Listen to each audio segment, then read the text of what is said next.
Welcome to the Terrible Podcast with your hosts, sports journalist David Todd, and from SteelersDepot.com, Dave Bryan. Just a couple of Daves, chillin', talking Steelers. Now, here's Dave and Dave.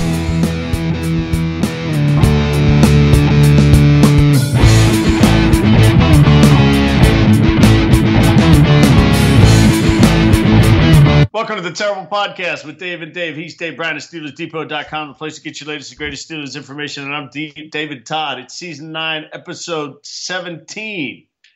And Dave, we're within a week of the start of the NFL season. And, of course, the big news for Steeler fans, and what will be the big portion of our conversation today, is the Steelers made their cuts, announced on Saturday. There'll be transactions, or it looks like there'll be one announced today, and a couple more over the course of the week, I would imagine. But we have a general idea of where the Steelers are.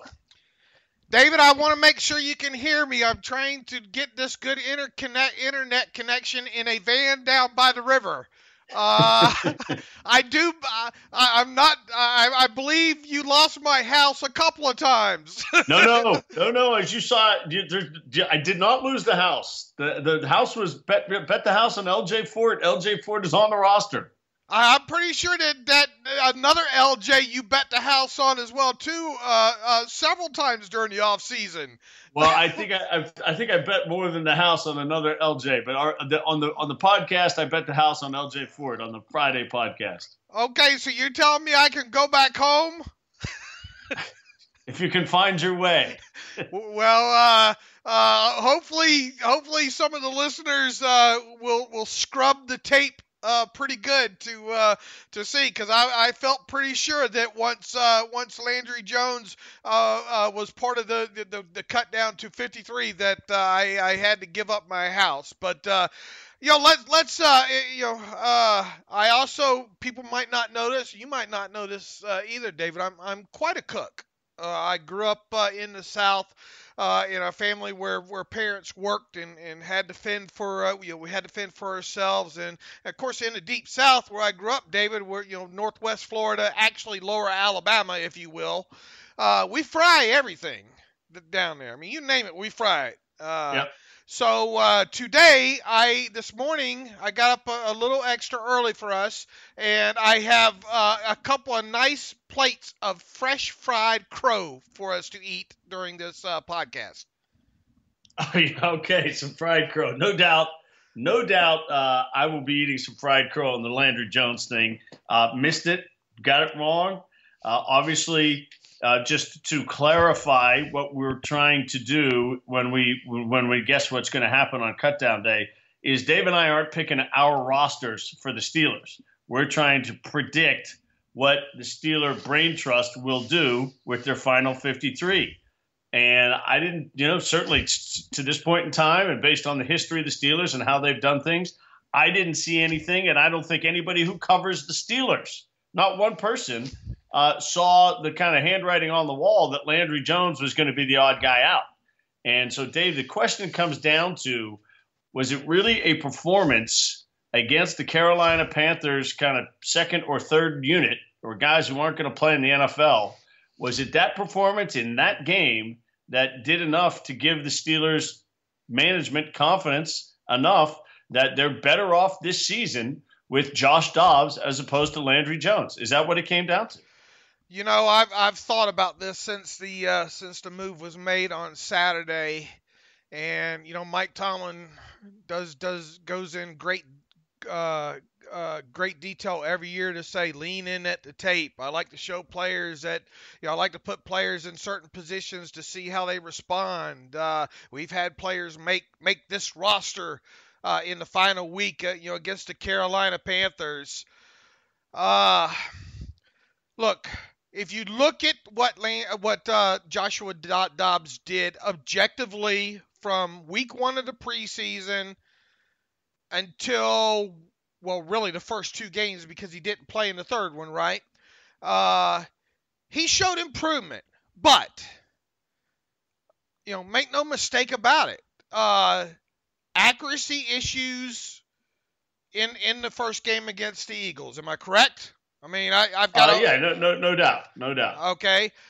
In the second game, a little bit better, a nice bounce back performance against the Packers to some degree, but what happens if James Washington doesn't make those catches? You know, and make no mistake about it, they were two fantastic catches on two balls that were not accurately, where they were interceptable balls. That's a new term, that buzzword-worthy term, when it comes to analyzing quarterbacks and all like that.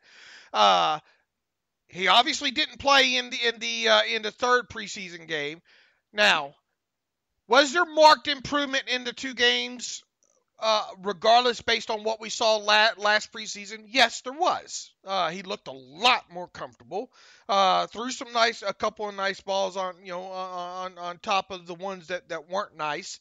And then it came down to, I believe that it may have come down to not only his performance in that last game against Carolina, but Mason Rudolph's as well. Because, even if Joshua Dobbs performs well, is that enough for you to make the decision to get rid of Landry? I think it was. Well, let me ask you this question: who is the Steelers' backup quarterback this week? That's another great question, and I would not be surprised. You obviously want Mason to be that guy, right? If you're the organization, well, at some point, not. I don't think they want. It's a question of who is right now. Eventually it will be Mason Rudolph. I have no doubt about that. But is that going to be week 17, week 8, week 4, or potentially week 1? I would assume that, if they felt Josh Dobbs was good enough to be on this football team ahead of Landry Jones, he's going to get the helmet on Sunday. You would think, because of them choosing the one over the other, I guess. But it still comes down to the point I made in the offseason was that if you have to win a game, I still think that this is a correct statement. The Steelers maybe don't, or maybe they're going to bank on Ben's health. But I still think if you have to win a game in the first half of the season, Landry Jones was going to give you a better opportunity to win than either of the other two guys. Now, obviously, the Steelers have to weigh that part of the equation with the part where maybe they think Josh Dobbs has some upside. They obviously do, and they obviously feel it's much higher than Landry Jones's, or higher than Landry Jones's upside, and so they made that decision. Now the decision is, again, if you have to win a game in the next 8 weeks and Ben Roethlisberger can't be your quarterback, which of these two guys gives you the better opportunity? And I don't know that we saw anything that clearly said this one guy's better from the play that we saw. That one guy was, clearly better than the other guy.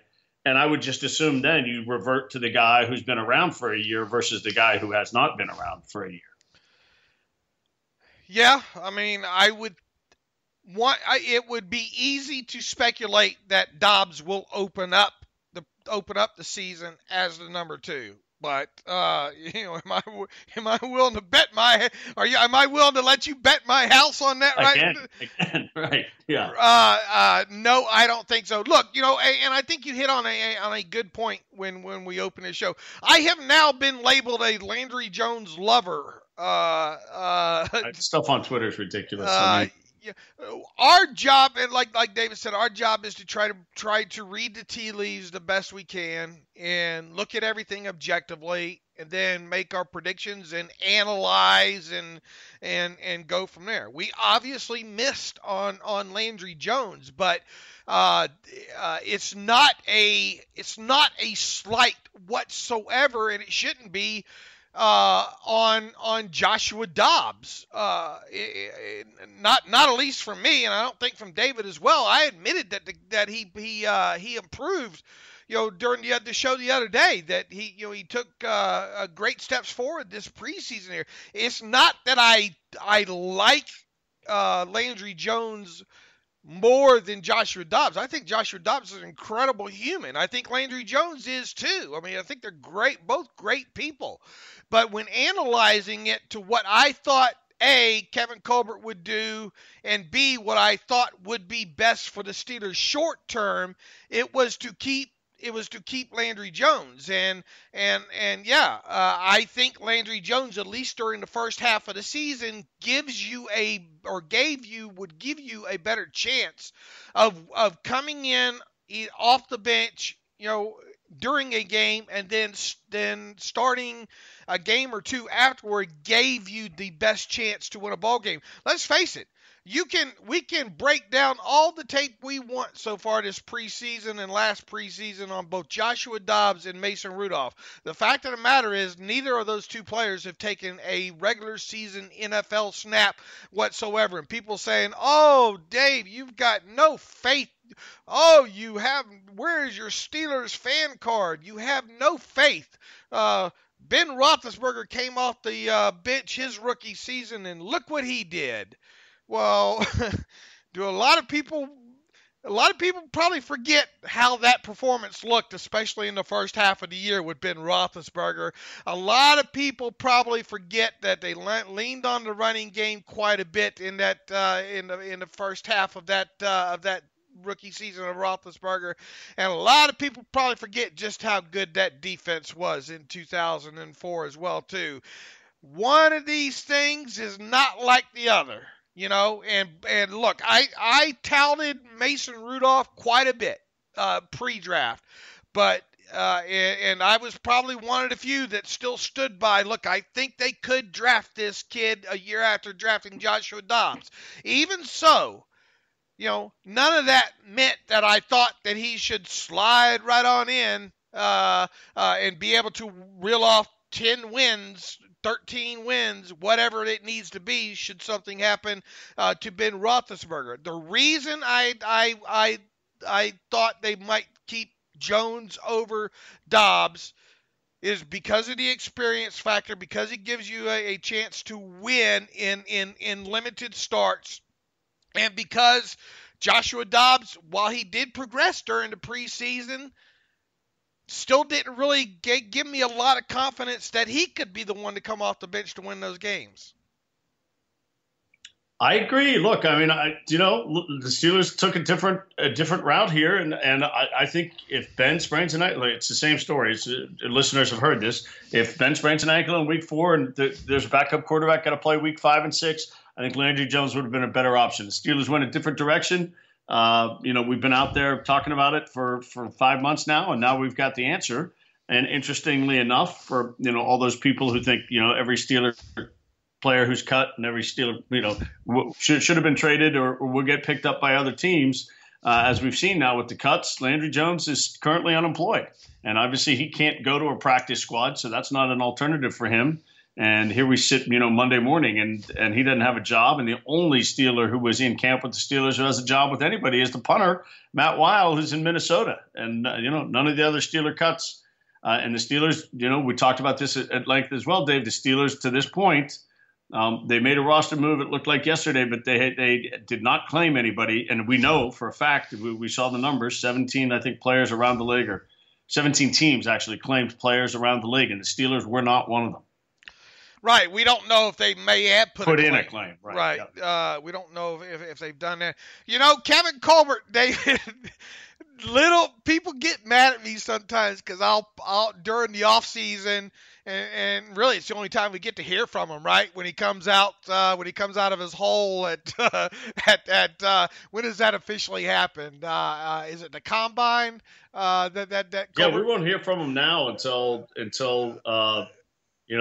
Right before the combine, before he goes, I think that's when he starts making. But people get mad at me sometimes because I like to parse every little thing he says, and really, I think I've gotten quite good at that. I parsed a lot of what he said about Roethlisberger and the quarterback situation and the drafting of the quarterback this offseason. I feel I did that fairly well. Well, Colbert gave me one final chance to save grace with this whole quarterback thing in a radio interview on, what was it, Friday afternoon.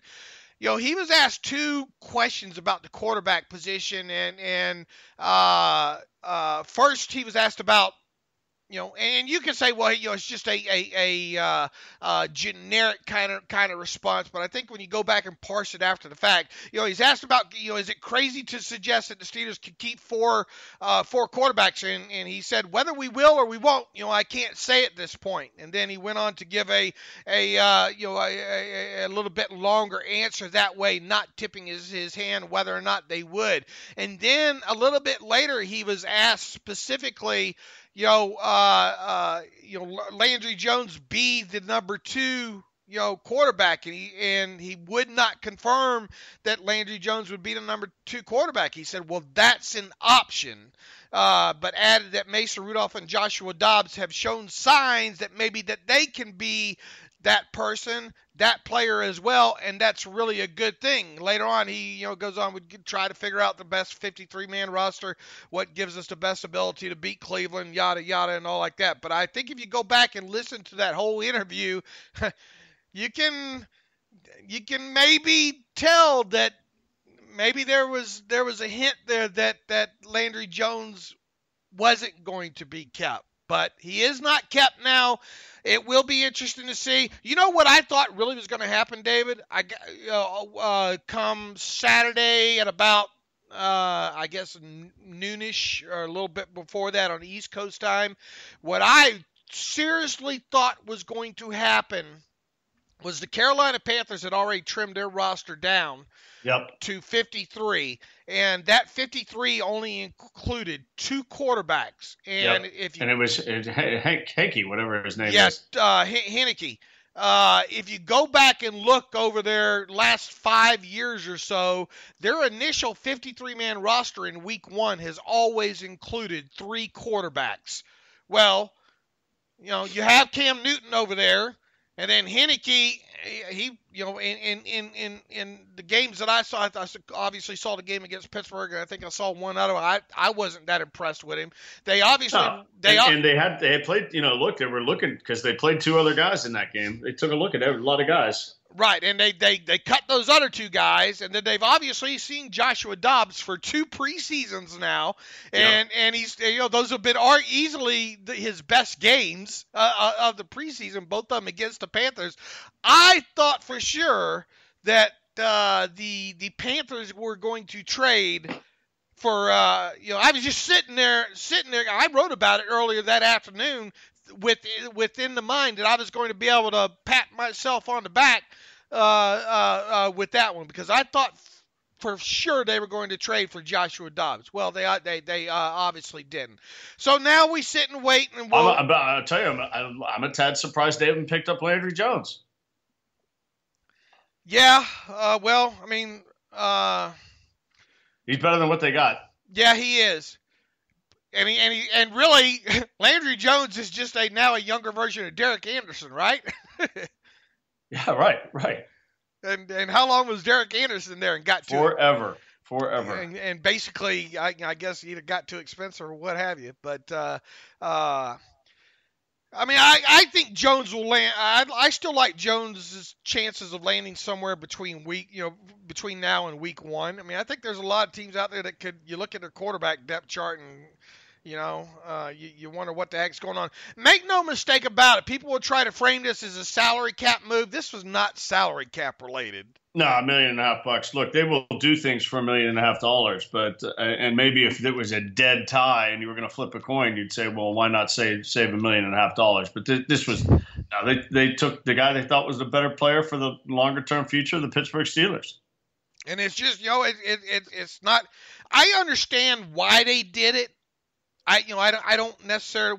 Time will tell if I agree. I mean, I obviously don't agree with it right out of the chute here. I mean, we'll Ben stays upright and healthy and makes it through the first half of the season, gives these guys, time to practice snaps and all like that. I mean, we'll see. I mean, but they obviously thought the gap was close enough between Landry's experience and Landry's skill set versus, like you said, the upside and where the other 2 are right now.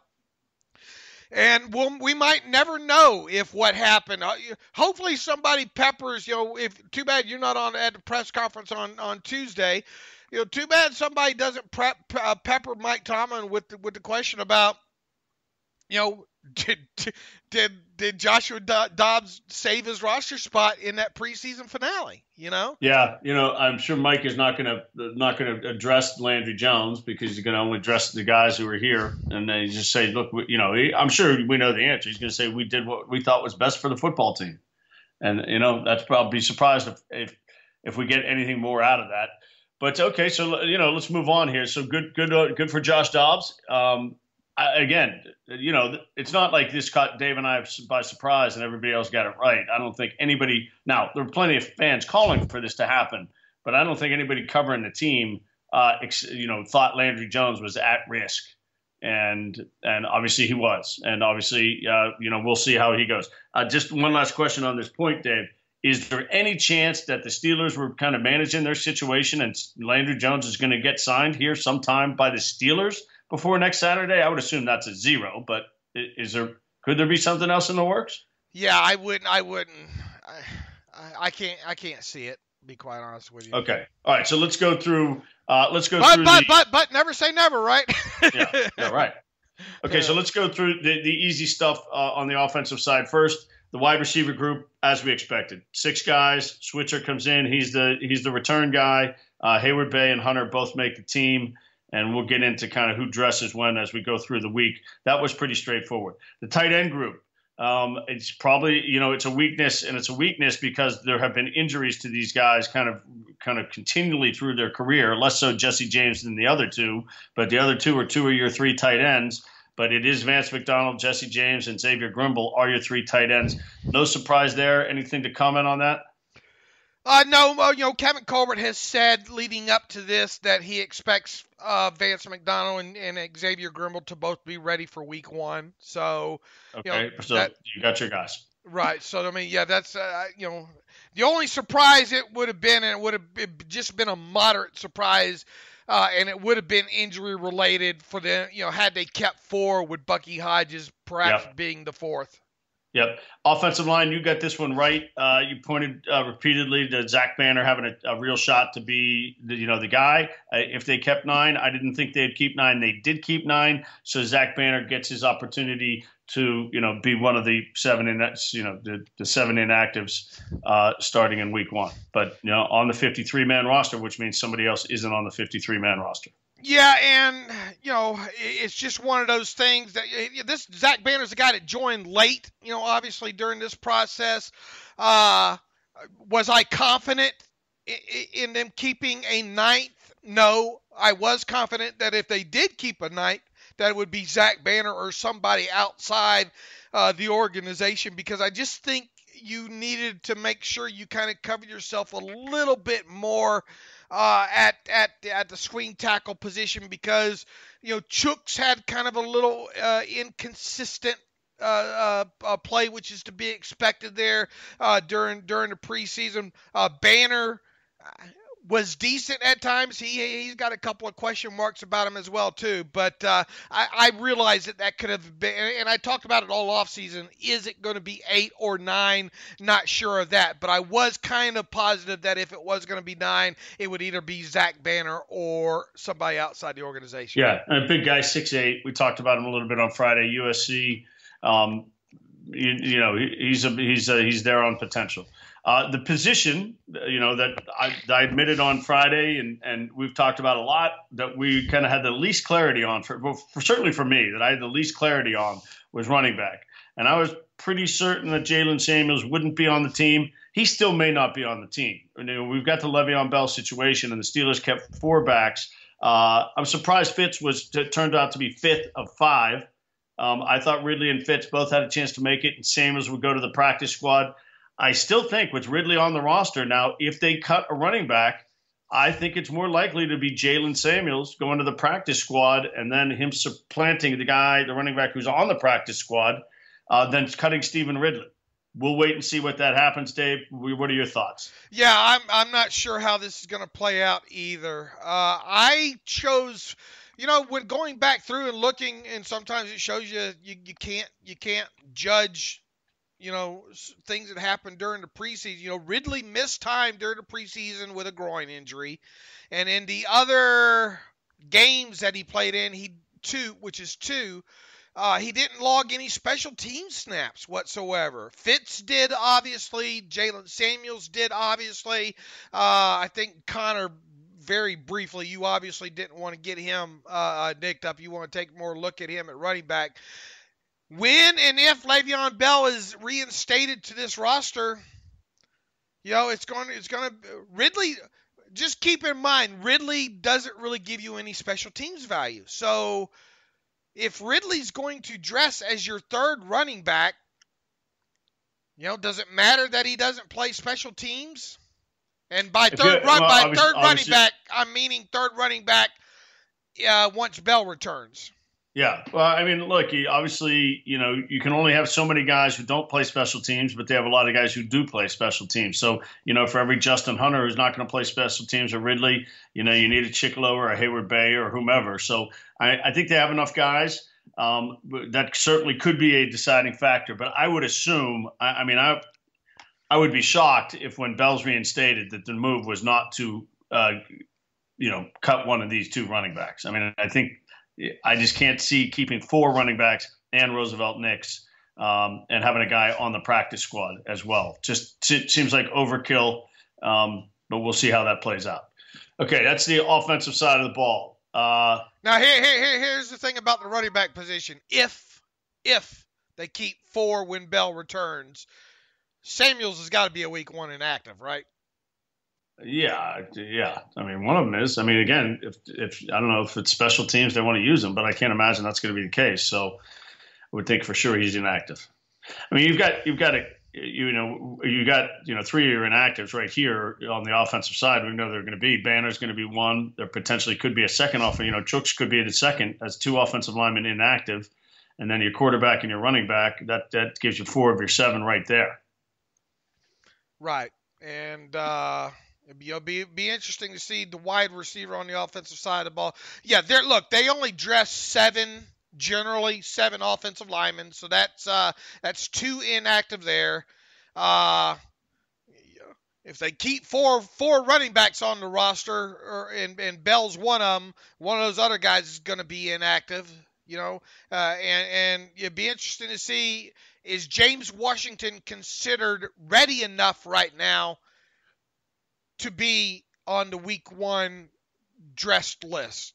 Because Justin Hunter, they like Justin Hunter still, He's going to play. He's going to play some this week for sure. So do you dress all 6 wide receivers? I don't know. You're really dressing 4 wide receivers and 2 special teams guys. So sure. That's a good angle. That's a good point. Okay, let's go to the defensive side of the ball. Defensive lineman, the only real surprise here is the kid from Alabama doesn't make it to the practice squad. We knew the 6. The 6 were the 6. L.T. Walton's been around for a while now.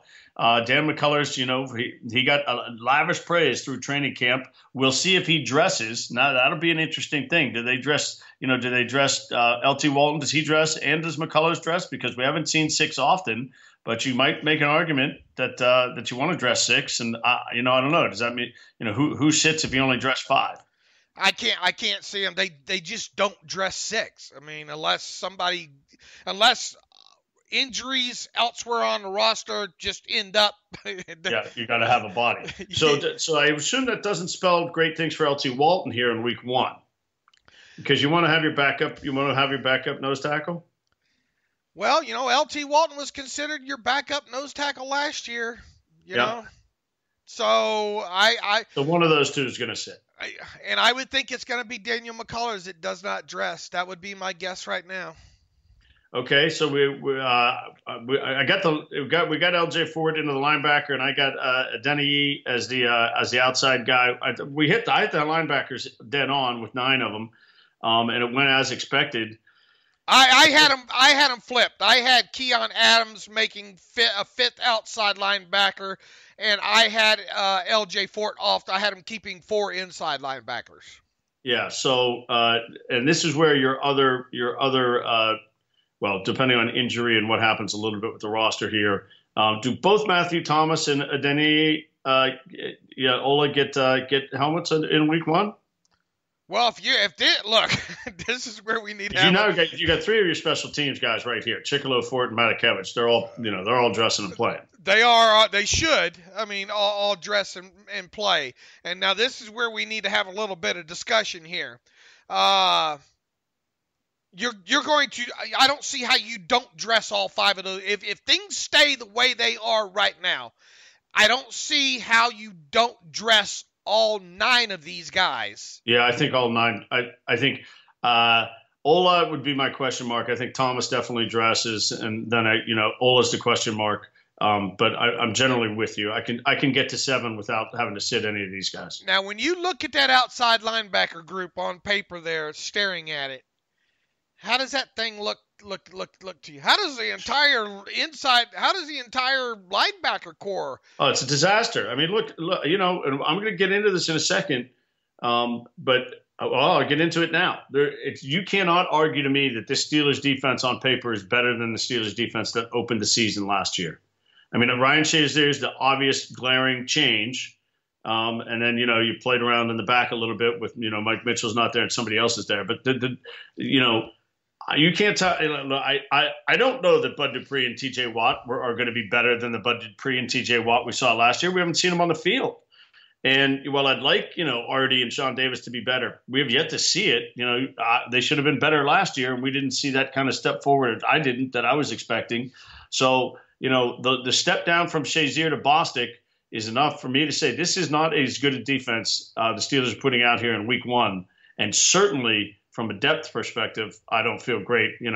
I had one of the guys, Dave, who, I engaged with on Twitter, who's a knowledgeable Steeler fan, told me that it was an unbelievably good practice squad, and 3 or 4 of those guys could be starting for teams in the other teams in the NFL. And I almost fell out of my chair in laughter. I mean, this isn't necessarily to pick on Keon Adams, but it's never been easier to make the Steelers as an outside linebacker than it was this offseason. I mean, you look at this. You got an undrafted free agent in there. You got Chicolo, who's a special teams player. You got 2 guys, starters, who, while they have pedigree, have both shown a little bit of injury. Certainly Bud's shown an injury history. TJ missed the entire preseason. So, if you couldn't make the outside as the 5th outside linebacker this year, that's a commentary on the guys, there. This is not a good group.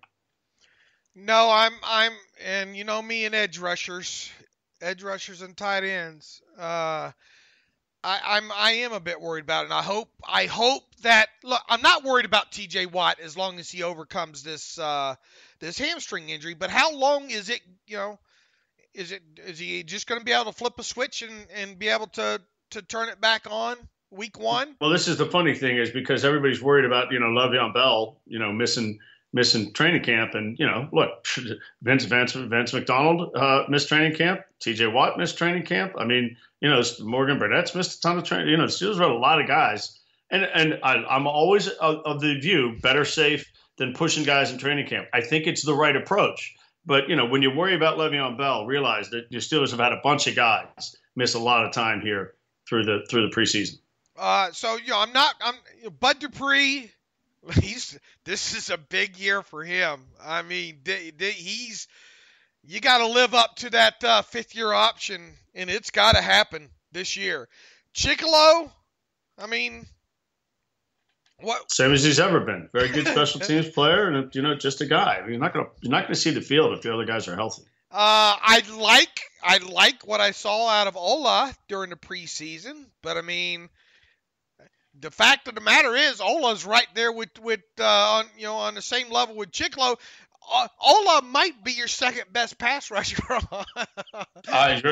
No kidding. I mean, we'll find out. I don't know if we'll find out, but it's not a ridiculous statement. It's not something we should be laughing about. I guess I'm laughing to cover your tears. Yeah. Ola might be your second best true pass rusher on the outside linebacker group right now, okay? So you're right. And look, I thought Keon Adams showed some good things during the preseason, but I think the fact that he's probably not as good of a special teams player, I think because if you look at at sides that both these guys probably are better suited for. Chicolo, I think, is probably better suited to play on the left side, whereas Ola is obviously better suited to play on the right side. Adams was probably better suited to play on the left side, so I think you can maybe argue that Adams lost out to Chicolo's experience, if that makes sense, when trimming this down. I don't think they're done. My boy, your boy John Simon's out there. I mean, I was waiting to see the headline come across yesterday. The Steelers signed John Simon. He's out there. I mean, make him a better team, I think, right now. Wouldn't he? I think so. Now he did have kind of a neck issue. Obviously he'd have to pass the fit. I don't know if that was just the Colts' way of saying he ain't going to play in the preseason. He did not play in their preseason finale, and they wore the living dog mess out of him in that third preseason game against.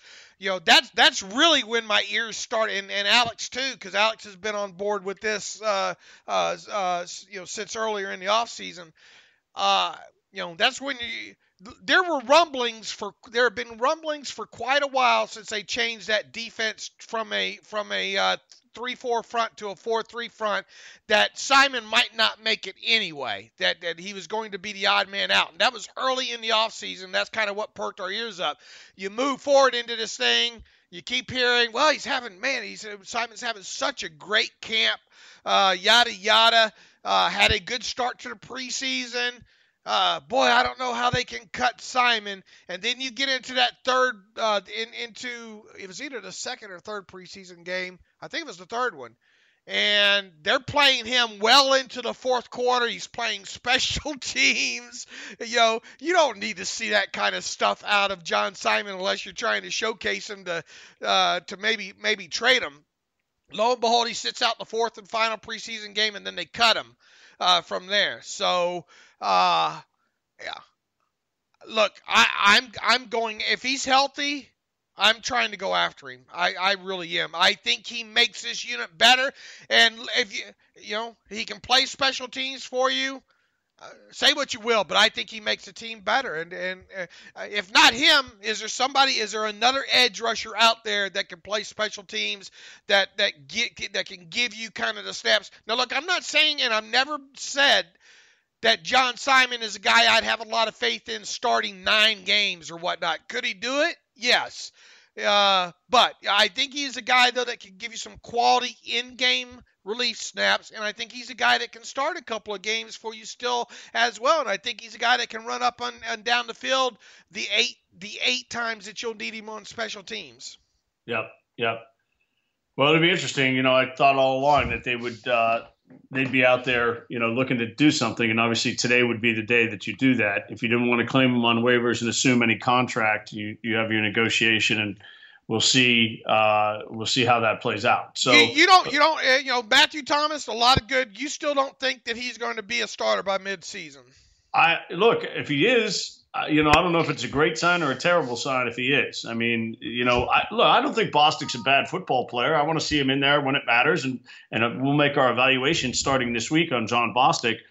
I did not want to see Tyler Matakevich in there starting at that position. I think that would have been as bad a decision as having Sean Spence in there starting. So, and I'm a Matakevich fan. I mean, he's an excellent special teams player. He's a smart player. He's just, he's not athletic enough to be, a starting linebacker in the NFL.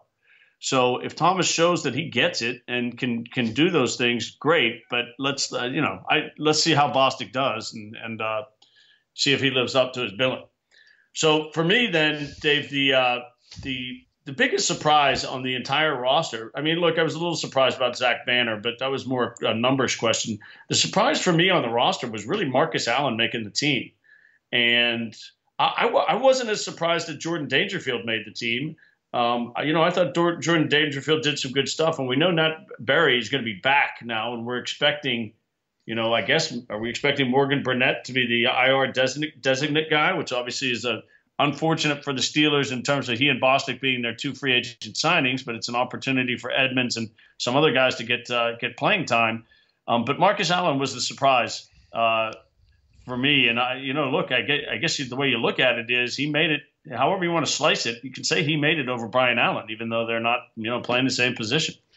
I was surprised. I was surprised that look, I don't have the medical records to know what Burnett was dealing with. If you had told me that Burnett had to be kept, that the goal was to get Burnett to the to IR so he could be eligible to return. If I had known that 100% prior to making my 53-man roster, I obviously would have kept 5 safeties, right?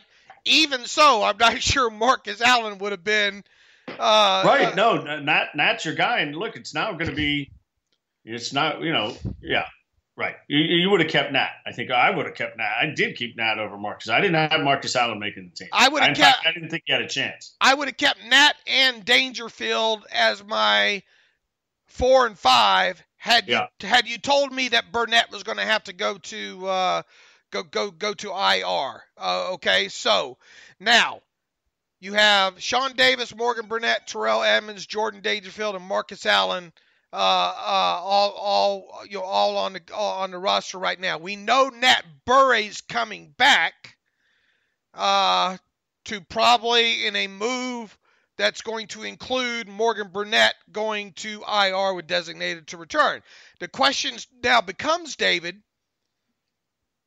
do you still need 5 safeties? Now, bless Jordan Dangerfield's heart, I felt obligated to write a post about him. The Steelers showing him respect, again this year, immediately after the 53-man roster. And I did that partly because Jordan Dangerfield's agent has been all over me for the last 2 years. He really has. I mean, he is a big Jordan Dangerfield fan.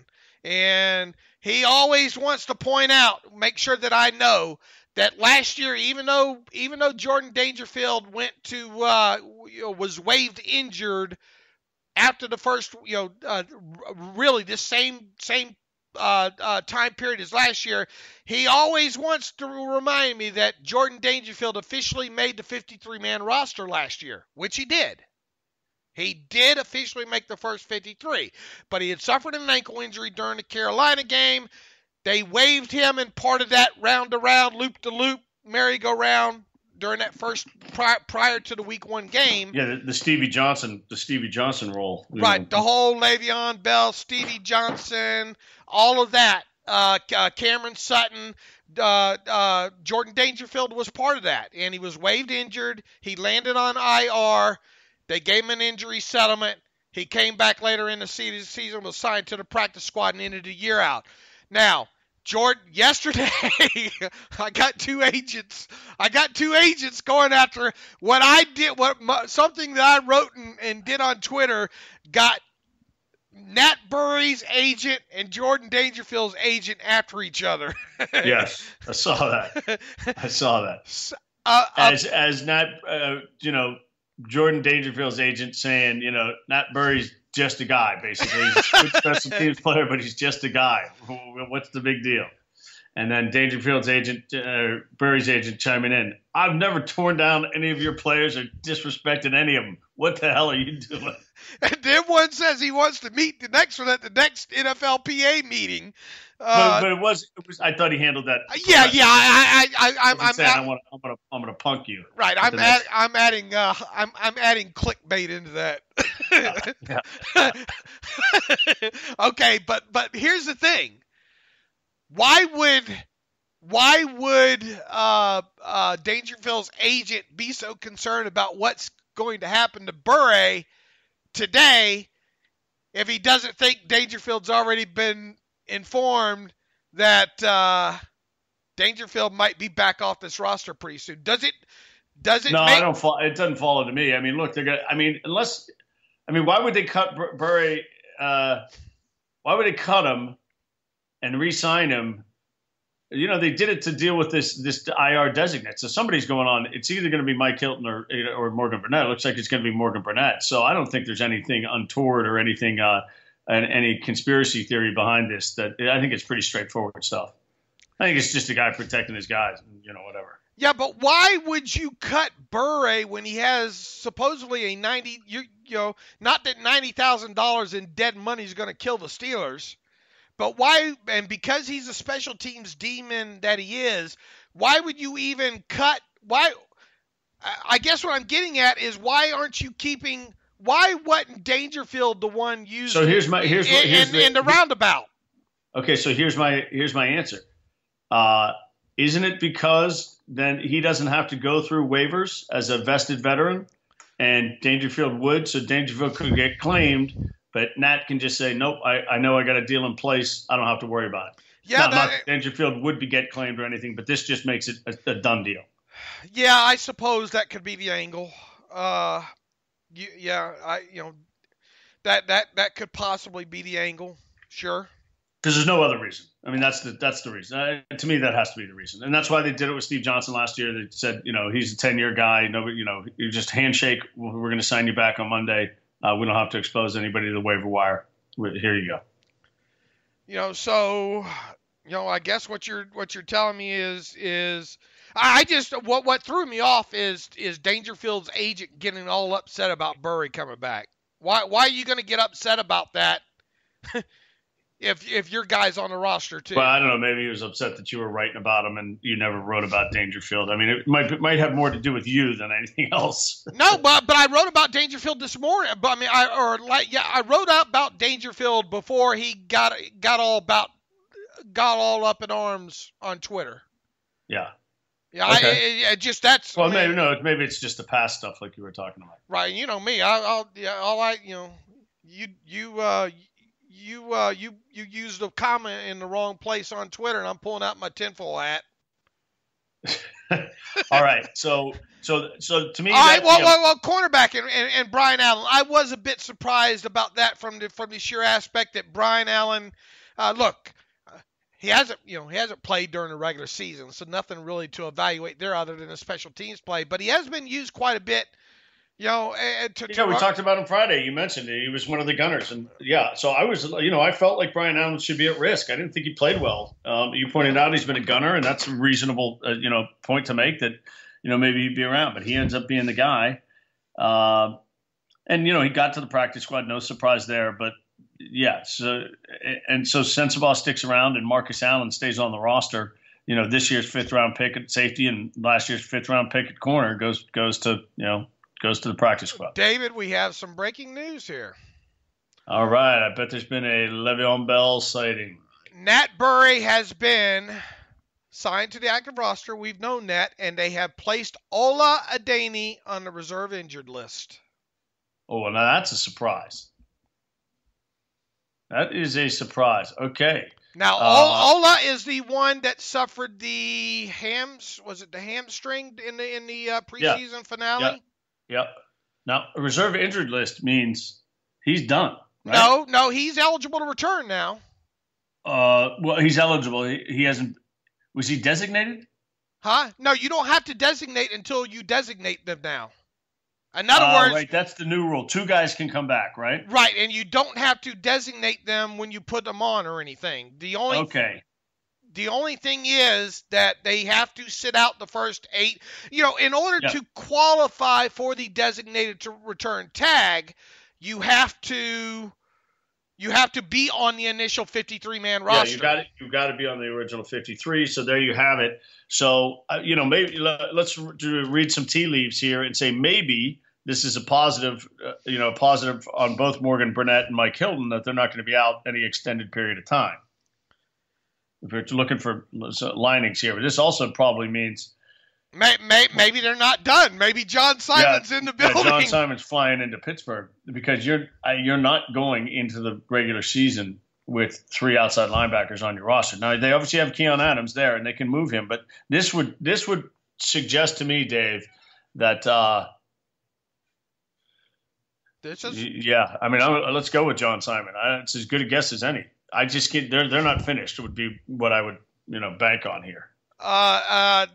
Boy, I wonder what the listener thinks right now. The problem with this is obviously not live for the listeners. So I'm sure the listener during the first half of the podcast is thinking, what are these guys talking about? This is what happened. I wonder how that affects listeners when listening to the show when they know what's happening. Well, we didn't spend all that, we didn't. Yeah. So yeah. All right. Okay. So you get our live reaction to something that happens. Okay. Right. So we knew Barry was coming back, and so Ola's the surprise. It's not Morgan Burnett, it's Ola. Now that would we already said we didn't like the group as it was. You got to like it less with one less guy.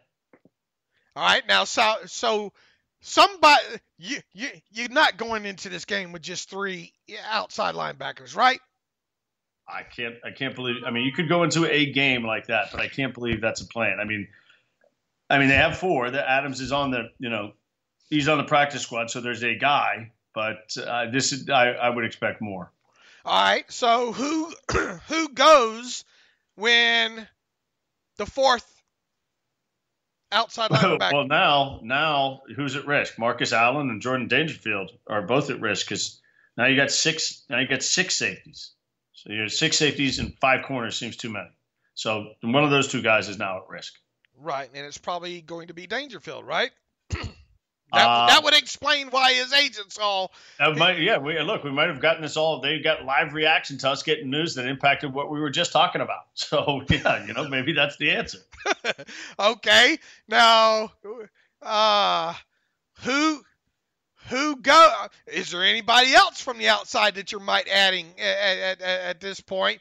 And what's going to happen with Le'Veon Bell's roster spot? Is it going to be? To me, it's straightforward. That's a running back, one of the running backs, one of the 2 guys, Samuels or Ridley, is out.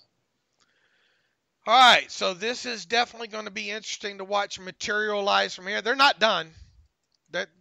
They're not done, right? Even this, they're not done. They can't. No, they're not done. They can't be done right now. Where should we go from here on? Le'Veon Bell obviously not yet reported back in the building. You're still expecting him to show up today or tomorrow, right? Yeah, I mean tomorrow. I doubt he shows up Wednesday morning. Tomorrow it will be an off day. They'll just I don't even know if they'll come in and watch tape or not. But the preparation for Browns week starts today. Yeah.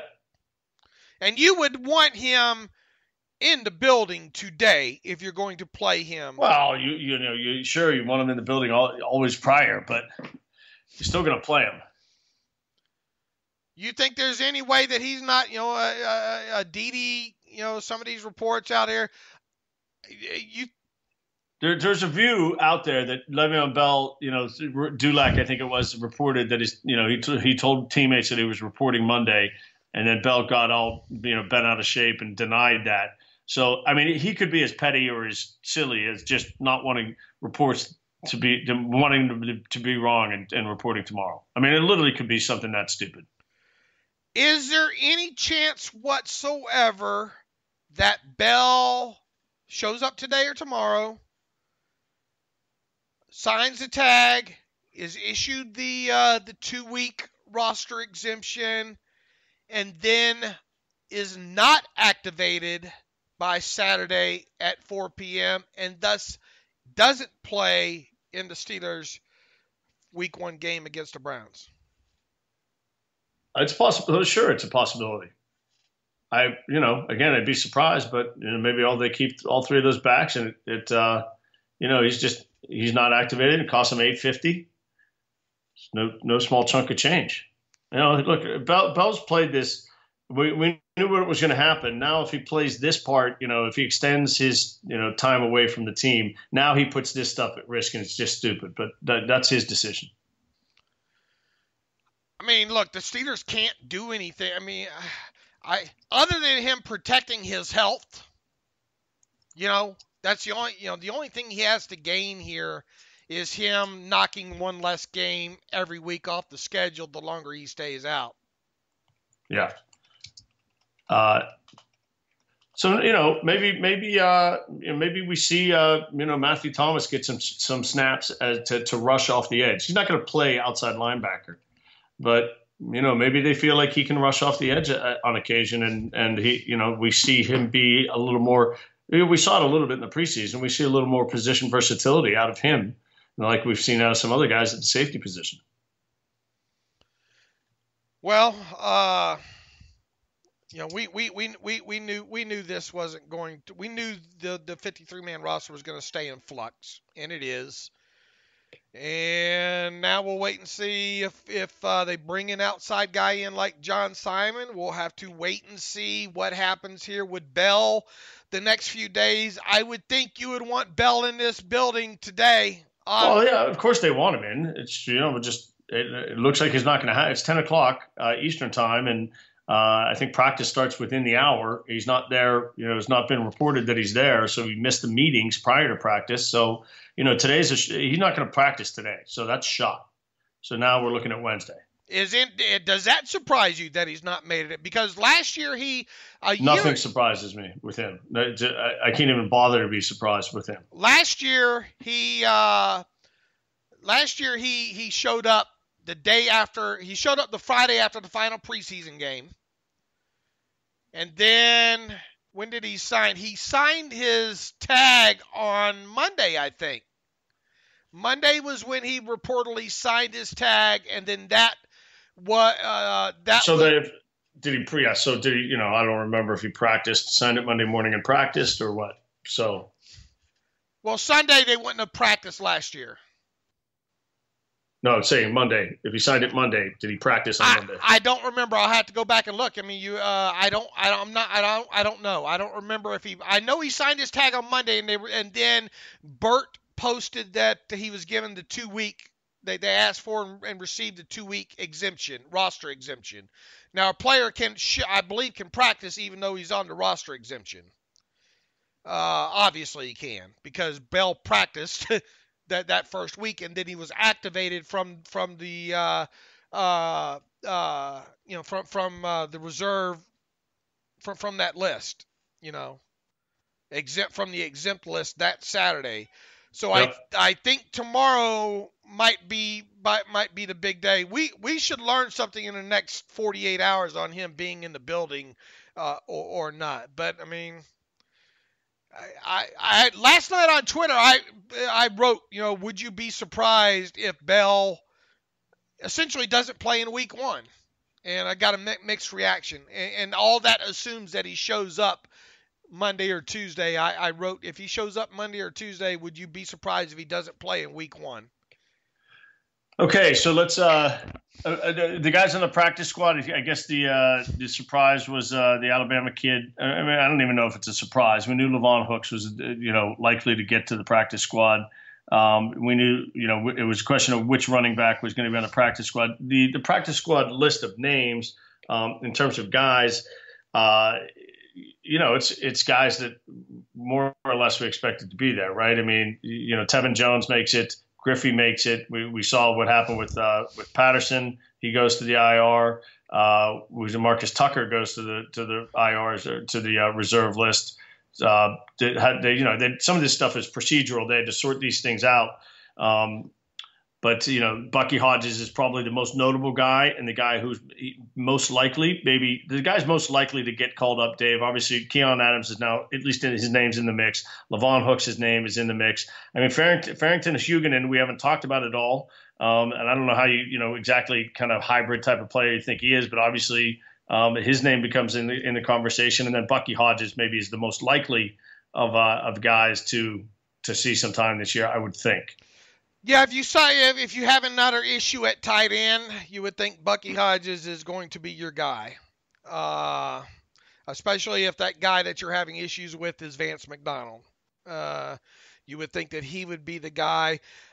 Griffey and Jones, those guys, one of those guys is likely to bounce on and off throughout the season, depending on and off the practice squad. Right, on and off the practice squad. For now, Patrick Morris, is going to be one of those guys you maybe groom as a center down the road, center/guard. Prince is a guy that more guard than he is tackle. So you can see him sticking around. Hooks, I really think, has potentially maybe the best shot to being the first guy to hit the 53 because. Yeah, again, it's going to take an injury for any of these guys, but yeah. Right. One snap away. I thought he made a lot of progress from last preseason to this preseason. Hugan is just a guy, but he was the best. Him and Adams were the best outside linebacker. You know what? We should have read the tea leaves here. Why in the hell would you keep two outside linebackers? On your. Well, I mean, the other reason would be because none of them. You're worried that you don't have any good ones. Yeah, but I mean, even if you kept four, it would make sense to keep, you could get away with just one on your practice squad. Brian Allen, a snap away, and there you go. Tevin Jones came on late in that last preseason game. Both him and Trey Griffey have a lot of work to do, but make no mistake about it, you had to waive Tucker and Patterson, both injured, so they reverted to IR. How long are you going to be able to, are you going to injury settle with both those guys? Are you going to keep both those guys on IR all season? Is Patterson, can you waive Patterson injured? Waive him with an injury settlement, and then after 3 weeks plus whatever the time the injury settlement runs out, talking about week 6, maybe week 7, if it's not serious, do you bring Patterson back to the practice squad? Yeah, all this stuff's going to play out over time. I mean, let's see how it goes. But I'm with you. I think by Wednesday we're going to have more roster stuff. We're going to have a new 53 to talk about on Wednesday. For sure. I'm pretty sure about that. Okay, what else do we have? Well, let's quick look around the league. Obviously, Martavis Bryant's probably lead story for Steeler fans, and Kevin Colbert looks like a genius now, even more so than he did, and he looked pretty good on draft day, getting a third-round pick. And Martavis Bryant, my guess here is his NFL career is going to end because if there is a pending suspension, you have to think that that's either a year or indefinite. And just at his age, who's going to take another chance on him? All these things are incredibly unfortunate. But the knucklehead factor, you gotta weigh in here as well. So, I understand substance abuse and addiction and those types of things, and I take those things very seriously. But Martavis Bryant here has really kind of, shot himself in the foot more than anything. It's just too bad because he's incredibly talented, but I'll be surprised if he ever plays in the NFL again. It's so incredibly sad situation with him because he does have a lot of talent, and now.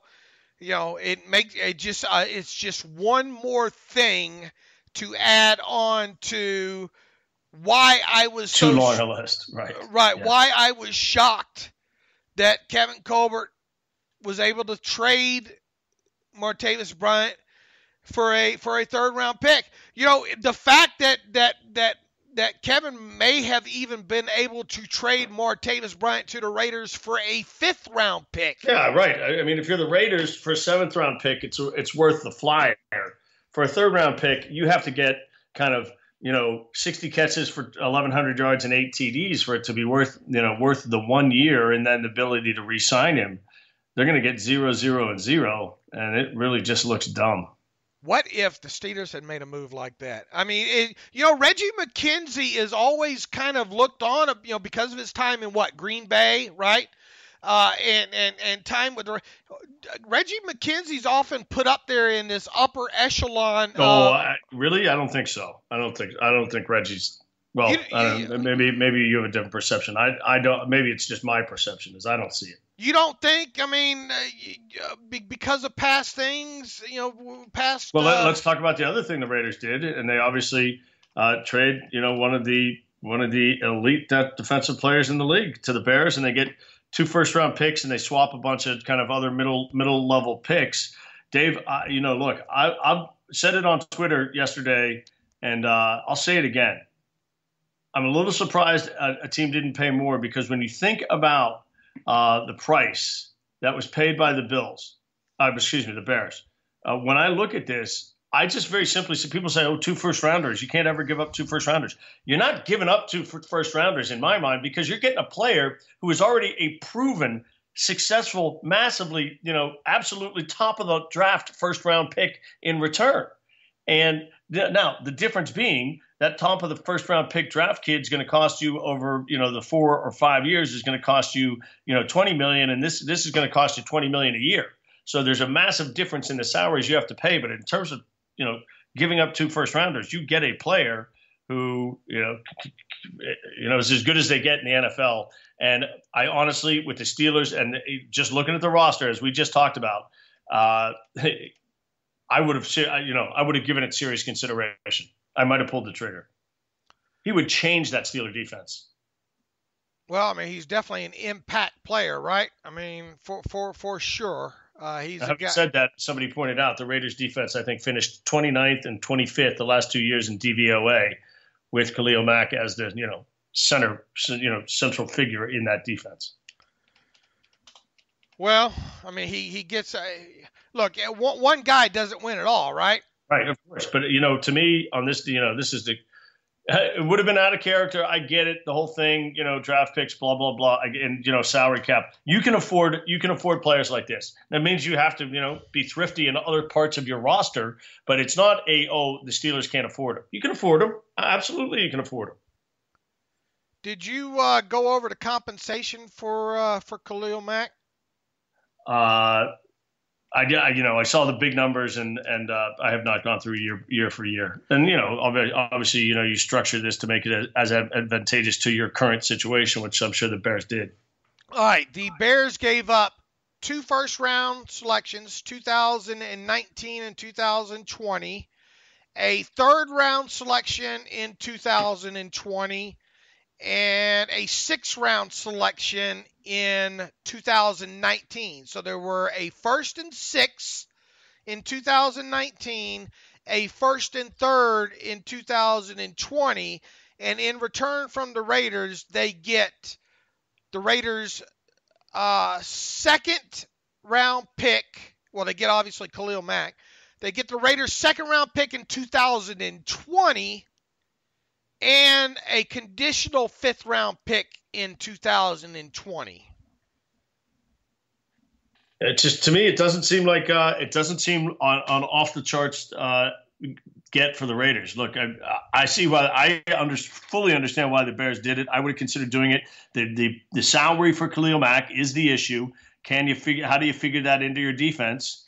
And they've got Trubisky on his, entry-level contract, even though it was his 2nd-round pick. He's not making $20 million at the quarterback position, so you're going to pay it for $20 million for the guy on the other side of the ball who you think is certainly the best you could find. So that's your answer as to how teams think about that. Yeah, you got to spend. What is it, 89% of the cap floor and all. So. Who won the trade?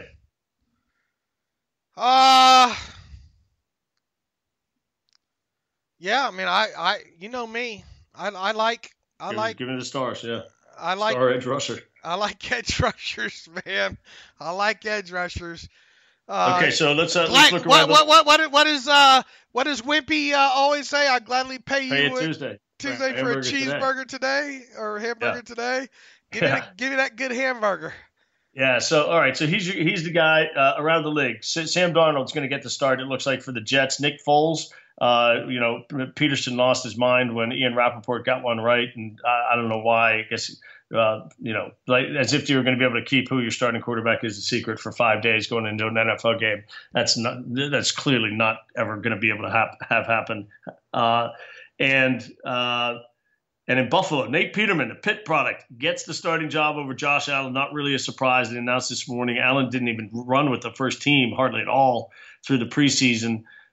So that's kind of your quarterback stuff. The big cuts, Dan Bailey in Dallas was a big one. What other? It seemed this year, Dave, there weren't as many really big names. We saw Brashard Perriman is getting a tryout with the Jets. A couple other, Dan Bailey, I think, is getting a tryout with the Jets. Matt Weil, we talked about, picked up by the Vikings. Other names that struck you? Yeah, nothing. I'm still still trying to sort through so much Steelers stuff. I obviously know the big names, and I've got the full list of transactions from the league the other day. I gotta sort through them a little bit more, and you'll have a little bit more maybe to say on a name or two come Wednesday. Obviously, John Simon, we talked about. He's going to land somewhere. Somebody's going to get a good play. A lot of quarterbacks have been given some walking papers here, in addition to Landry Jones. Paxton Lynch, obviously the big one in Denver, John Elway, biting a bullet on that one. He goes, and, we saw the Raiders trade for A.J. McCarron.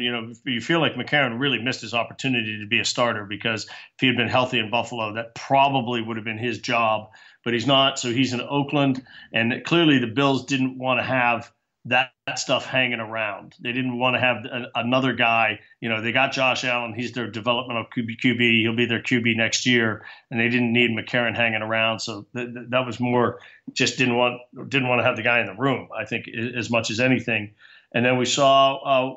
Let me ask you, if you're the Bills, do you go out and maybe get a Landry Jones right now? Does it matter? I mean, well, look, the Bills, they're in a bind at the quarterback position right now. I mean, McCarron would have been the ideal guy. Now, look, I'm rooting for Nate Peterman. He obviously didn't, for those who don't remember, in a really controversial move last year, the first-year head coach pulls Tyrod Taylor and is going to start Nate Peterman, and Nate Peterman goes in and throws 5 interceptions in his first half of game against, I think it was the Rams in L.A., and so he gets pulled and doesn't get another chance. So the fact that he's getting another chance is great for him. He was his senior year at Pitt, he played very well, and we'll see if he can do something, do something in the NFL. But that's a tough situation for the Bills. Not a lot of wins. Doesn't look like a lot of wins on the horizon for that team. Brent Musburger, who, by the way, he's excited to see A.J. McCarron and Mrs. McCarron. The beautiful Mrs. McCarron. The beautiful Mrs. McCarron. They not far from me, one of these casinos inside, they do that. That's that radio network that Musburger. And they have this big glass. Yeah, sure. No, I'm very well aware of what's going on there. Yeah, and that's where they do their radio show inside the casino, inside this kind of glass booth there. And Musburger does the show in there, and obviously that'll pick up more, ramp up more when the Raiders come to Vegas and all like that. But old Musburger just couldn't leave that alone with AJ going to the going that direction there. One other Christian thing. Hackenberg gets one line, maybe a last shot signed to the Bengals practice squad. Yeah, good luck with that. Speaking of Bengals, Captain Andrew Luck posted on this account so great. At Captain CAPT Andrew Luck on Twitter. If you don't follow this account on Twitter and you're on Twitter, shame on you. Dearest mother, the unit has returned home, but we have no time to relax. The Tiger men, the Bengals, they play the Bengals week 1. The Tiger men are looking for another battle, and this time the stakes are real. Scouts report their unit marches our way, guided in the night by the glow of Captain Dalton's fiery crown. Anxious. Andrew.